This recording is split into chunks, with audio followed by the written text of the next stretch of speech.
दुनिया की नजर में जो कम योग्यता के लोग हैं उन्होंने बड़ी जबरदस्त जबरदस्त जगह बनाई है। यह बात लोगों को बड़ी परेशान करती है, बहुत हैरान करती है। इस विश्व में कोई भी व्यक्ति कुछ भी कर सकता है सर, बशर्ते इससे पूछो शराब पीते हो? नहीं नहीं भैया। 40,000 की बोतल आती है?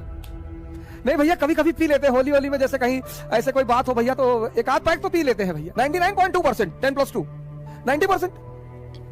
और ये आदमी जीत रहा है। 3 क्लास है दुनिया में, capitalist class, middle class, working class. Capitalist class Ambani, clear concept. ऊंचाई पर वही व्यक्ति है जिसके कॉन्सेप्ट क्लियर है, बस कोई धर्म वर्म की कोई भूमिका नहीं है। जिसके भी कॉन्सेप्ट क्लियर हैं वो अपनी क्षेत्र की ऊंचाई पर है। वो चाहे धर्म का कॉन्सेप्ट हो, चाहे समाज का कॉन्सेप्ट हो, कॉन्सेप्ट क्लियर होना चाहिए। मिडिल क्लास, इसके मिक्स्ड कॉन्सेप्ट है, मिक्स्ड। इससे पूछो शराब पीते हो? नहीं नहीं भैया। नहीं नहीं, ऐसा ही पूछ रहे थे। वो अमेरिका से हमारा एक दोस्त आया था तो एक लाया था रॉयल एब्सोल्यूट। 40,000 की बोतल आती है? नहीं भैया, कभी कभी पी लेते हैं, होली होली में जैसे कहीं ऐसे कोई बात हो भैया तो एक आध पैक तो पी लेते हैं भैया, एक आध। नॉनवेज खाते हो? नहीं भैया, अंडा खा लेते हैं कभी कभी, और नॉनवेज तो नहीं खाते भैया। वो जो नॉनवेज का वो होता है, जूस होता है भैया, उसको खा सकते हैं भैया, गोश्त नहीं खाएंगे। ये है middle class. Working class, people without concept. ये जो मजदूर कौन है? जिनके पास जीवन में कोई कॉन्सेप्ट ही नहीं है। मजदूर हैं, 11 बच्चे हैं, 11। पूछो 11 बच्चे तुमको? 11 बच्चे कैसे हो गए? भैया ये भगवान के बच्चे हैं। अच्छा, तुम्हारा नाम भगवान है? नहीं नहीं भैया। अच्छा, पड़ोसी का नाम भगवान होगा? अरे भैया कैसी बातें कर रहे हैं। अबे तो कौन भगवान?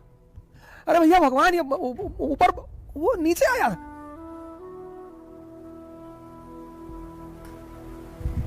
दुनिया में हर वो आदमी मजदूर है जिसके अपने जीवन के कॉन्सेप्ट स्पष्ट नहीं है।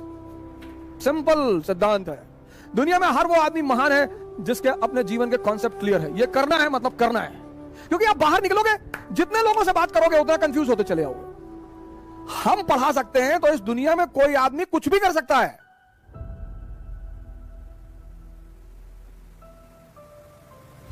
अगर हम पढ़ा सकते हैं, अगर हम बदल सकते हैं खुद को, तो इस विश्व में कोई भी व्यक्ति कुछ भी कर सकता है सर, बशर्ते उसे एक चीज करनी पड़ेगी, अपना आत्म मूल्यांकन। दुनिया में सबसे इंपॉर्टेंट चीज है डायरेक्शन। जिसको भी मिल गई और समझ में आ गई। बहुत लोगों को डायरेक्शन मिलती है, समझ में नहीं आती। तेंदुलकर और कांबली दोनों के एक ही गुरु हैं, रमाकांत आचरेकर। मानिए श्री रमाकांत आचरेकर अब तो हमारे बीच है नहीं वो, लेकिन एक आदमी क्रिकेट का खुदा बन गया, भगवान, और दूसरा आदमी तमाम योग्यता होने के बावजूद गुमनामी के अंधेरे में खो गया। मैंने कहा ना, इस दुनिया में हम सब योग्य हैं। कल मैंने आपसे एक बात कही, पता नहीं आपने ध्यान दिया कि नहीं दिया। कल मैंने आपसे एक बात कही कि इस दुनिया में सभी योग्य हैं। कोई अर्जुन है, कोई कर्ण है, और आमतौर पर ऐसा देखा गया है कि जिसको दुनिया बहुत योग्य मानती है, ये देखिए, वो असफल है जीवन में। यह बात लोगों को बड़ी परेशान करती है, बहुत हैरान करती है कि ऐसा क्यों है यार, कि एवरेज क्षमता का आदमी, अब कर्ण के सामने अर्जुन 99.2%, 10+2 90%, 99.2%, सॉरी 99.2%, 10+2 90%। और यह आदमी जीत रहा है। यह बात आपको आश्चर्यचकित नहीं करती? और ये यही नहीं है कहानी में, यह जीवन में भी है।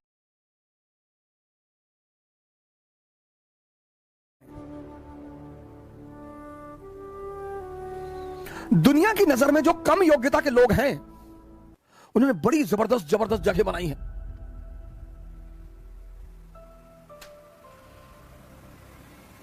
दुनिया में जो कम योग्यता के लोग हैं उन्होंने बड़ी जबरदस्त जबरदस्त जगह बनाई है। क्यों है ऐसा?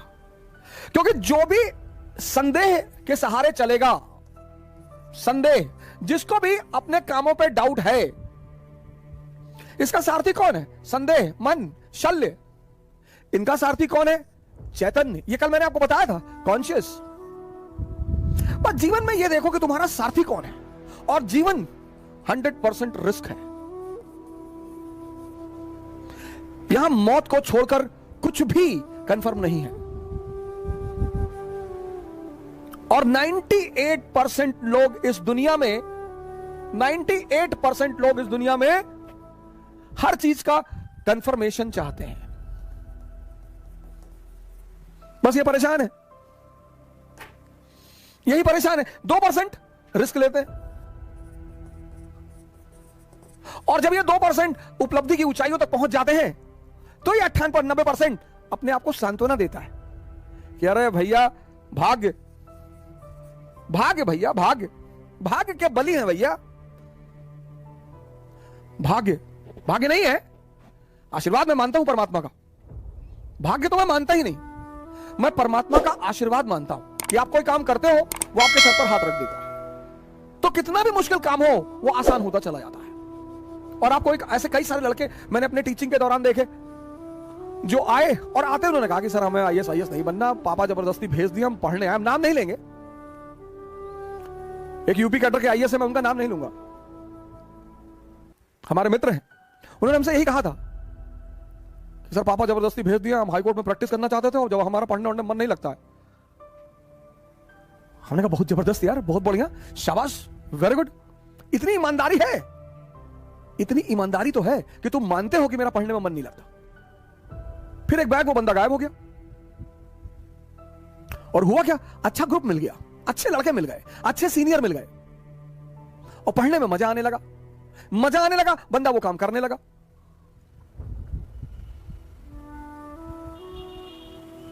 (381वीं रैंक है आईएएस में, पहले अटेम्प्ट में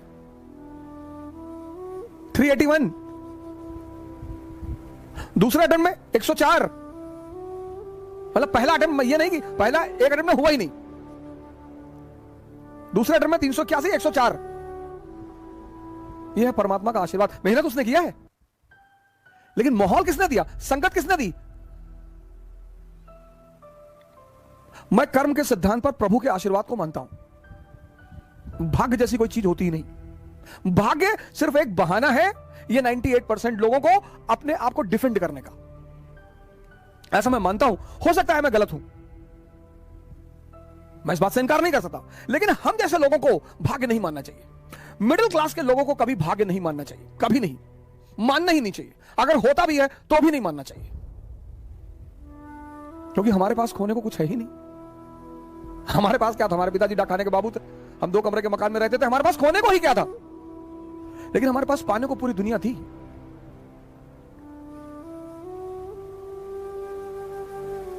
सारे फ्रंट पे लड़ रहे हैं, ये देखो, यहां तलवार चला रहे हैं, यहां तलवार चला रहे हैं, यहां तलवार, यहां तलवार, यहां हर तरफ। जिंदगी में एक फ्रंट चुनो, उसी पे लड़ो, बाकी सब बंद कर दो। राजा बनने की बस एक ही रास्ता है, समझदारी, और समझदारी के विकसित होने का कौन सा रास्ता है, पढ़ाई। पढ़ाई से कोई राजा नहीं बनता। फिर से रिपीट कर रहा हूं, राजा बनने का बस एक ही सिद्धांत है, समझदारी, और समझदारी विकसित करने का एक ही अच्छा तरीका है, पढ़ाई।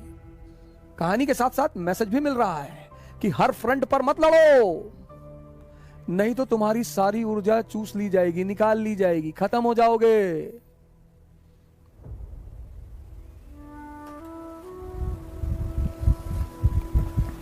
राजा बनने का बस एक ही सिद्धांत है, समझदारी का विकास, और समझदारी बढ़ाने का बस एक ही सिद्धांत है, नहीं, समझदारी बढ़ाने का सबसे अच्छा सिद्धांत है पढ़ाई। हमारे देश में लोग कहते पढ़ोगे तो राजा बनोगे, बिल्कुल नहीं, सवाल ही नहीं उठता, प्रश्न ही नहीं उठता, गलत है वो।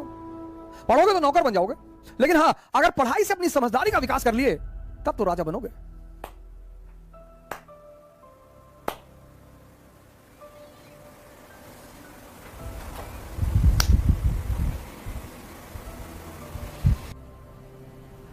जय हिंद।